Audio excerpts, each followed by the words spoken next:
લોકની અંદર લાખો કરોડો રૂપિયા કમાઈ કમાઈને આપણે ભેળા કરશું, પણ અંતે કેવી ગતિ થાશે? કવિ આગળ કહે છે, શાહુકારીમાં તું સવાયો, લાખો પતિ તું કહાયો. શાહુકારીમાં તું સવાયો, લાખો પતિ તું કહેવાયો.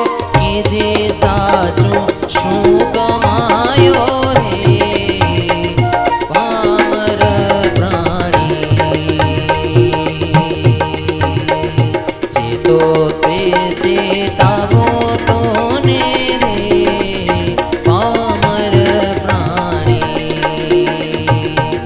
તારે હાથે જે વપરાશે એટલું જ તારે થાશે.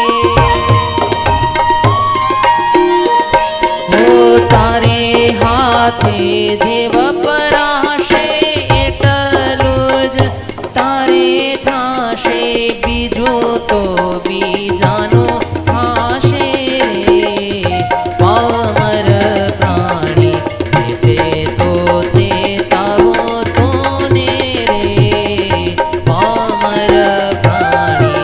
ચેતે તો ચેતાવો તો ને રે પામર પ્રાણી. આ લોકની અંદર લાખો કરોડો રૂપિયા કમાઈને માણસો લાખો પતિના કરોડો પતિના ટાઇટલ લે, પણ સાચી કમાણી જો ના કરી હોય ને તો અંત સમયે કાંઈ કામ ના આવે. અંત સમયે કયું કામ આવે? આપણી હયાતીમાં આપણે હાથે જે કંઈ શુભ પ્રસંગોની અંદર ભગવાન સંત સત્સંગને અર્થે વાપર્યું હોય ને એટલું જ આપણી સાથે ચાલે. બાકીનું બધું અહીંયાનું અહીં જ રહી જાય. અને અહીંયાનું અહીંયા રહી જાય ને એ આપણું ના થાય, બીજાનું થાય. તમે વિચાર કરો લોજિકલી, મહેનત કરી કરી તૂટી તૂટીને કમાવું આપણે અને ભોગવે બીજા, એ આપણી હોશિયારી કહેવાય? એના કરતા એટલું જ કમાવું કે જેટલું આપણે ભોગવી શકીએ. કેમ લાગે તમને? એટલે એક ચિંતકે એમ કીધું કે તમે જ્યારે મરો, સાંભળજો, તમે જ્યારે મરો ત્યારે તમારી બેંકમાં જેટલી બેલેન્સ બચે એ તમારે કરવાની કમાણી નથી, તમે ખોટી મહેનત કરીને કમાયા. સમજી ગયા ને? આપણા સંતો શું કે જે ખાઈ ગયા એ ખાટી ગયા. સમજ્યા ને? તમે કમાઓ, ખાઓ એટલું કમાઓ, મોજ કરો, એમાં કોઈ ના નથી પાડતું. ખાઈ ગયા એ ખાટી ગયા, દઈ ગયા એ લઈ ગયા. એટલે આવા શુભ પ્રસંગોમાં જે દઈ ગયા, દાન કરી ગયા, સેવા કરી ગયા, અહીંયા જેટલી સેવા કરી સીધી પરબારી ઉપર પહોંચી જશે. હા, એટલે એ લઈ ગયા, દઈ ગયા એ લઈ ગયા, અને રાખી ગયા એ જખ મારતા ગયા. શું કરવા રાખી ગયા? કમાણા શું કરવા? માટે એટલું કમાવ કે જેટલું તમે વાપરી શકો સત્કર્મની અંદર, અને તમે ખાઈ શકો, તમારા પરિવારને પોષી શકો. અને તમે હવે વિચાર કરો, આટલું તો ભગવાને દઈ નથી દીધું, આમ છે કે નથી? છતાંય માણસને લોભને કારણે સંતોષ થતો નથી.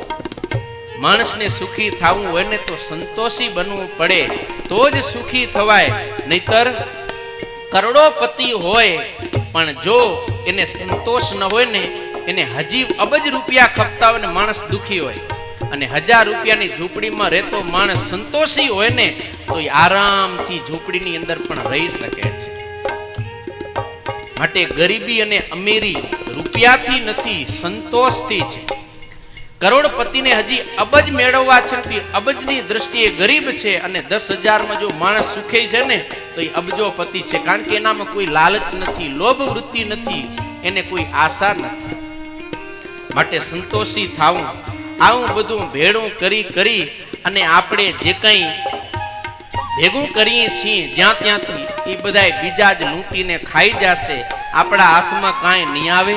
માટે હજી સમય છે, મોકો છે, આપણે સમય કાઢી અને પરલોકની કમાણી કરી લઈ. આપણી પાસે ધન સંપત્તિ કાંઈ હોય તો ભગવાનને માટે, સત્સંગને માટે, ગાયો, બ્રાહ્મણો, દીકરીઓને માટે, સમાજમાં કંઈક સારા પ્રસંગો થતા હોય એમાં આપણે આપીને આપણી એ સત્કર્મની કમાણીને આપવી જોઈએ. અને આજે અમને કહેતા આનંદ થાય કે આ માધાપર ગામની અંદર જ્યારે 125 વર્ષનો ઉત્સવ ઉજવાઈ રહ્યો છે ત્યારે આ ગામના દાતાર જે દાતાઓ છે એ પોતે રોજ અહીંથી કંઈક ને કંઈક જરૂરિયાતમંદોને માટે પોતાના ધનને વાપરે છે. કેવા મોટા મોટા સારા પ્રસંગો ઉજવાય છે. માટે લોભ વૃત્તિ છોડી અને ભગવાનનું ભજન કરવું